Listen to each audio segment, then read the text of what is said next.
Many folks have heard us talk about centralized intake, and now you'll hear us talk a lot about coordinated assessment. Central intake and coordinated assessment sound like the same things, but central intake is really just one type of coordinated assessment.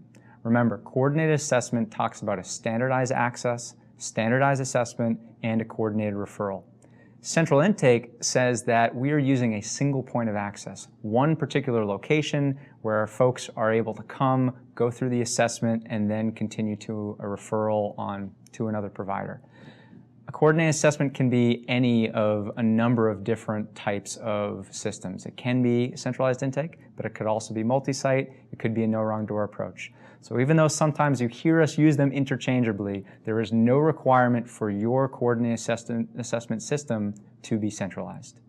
The CoC program rule is intentionally flexible with regard to what type of coordinated assessment system that you can create. So in some communities, it'll make sense to have one building where everyone shows up with one set of folks who are intaking and allowing for entry and access into the system. In a lot of communities, that's just not going to work. And so while centralized or single point of access will work in some places, other communities will put into place a multi-site centralized intake, or a hybrid approach, as it's sometimes called. A hybrid approach can be 3 buildings all doing the same thing, but in different parts of a very large community. In some cases, each of those different nodes or each of those different buildings will be designed for a certain subpopulation. So maybe there will be a building for family and youth. Maybe there will be a building for veterans. Maybe there will be a site for chronically homeless. In other cases, you'll have a system that works together with a central site. For example, that is an assessment hotline. 211 is a very popular system used around the country. In that way, folks can call into the system from anywhere, go through a standardized pre-screening, or in some communities, maybe a more extensive screening, at which point they will then be put in contact with a provider and with a building. And in other communities, a no wrong door approach may be the way that they end up implementing coordinated assessment.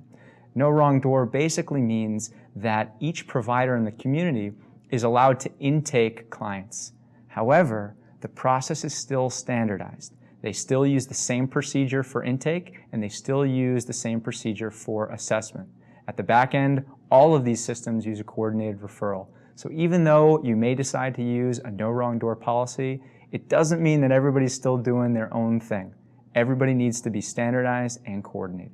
So there are some basic core requirements for coordinated assessment. You need to coordinate with the ESG providers. It's got to cover all geography. Now that doesn't mean one building or one particular part of the system needs to cover all geography, but the coordinated assessment system in general needs to cover all the geography within your CoC.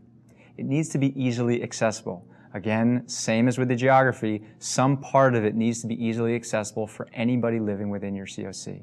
It needs to be well advertised. Folks need to know about it if they're going to access it. And it also needs to be both coordinated and standard. So we can't have a different type of intake and assessment at every single provider. It needs to be coordinated and standardized throughout the entire CoC.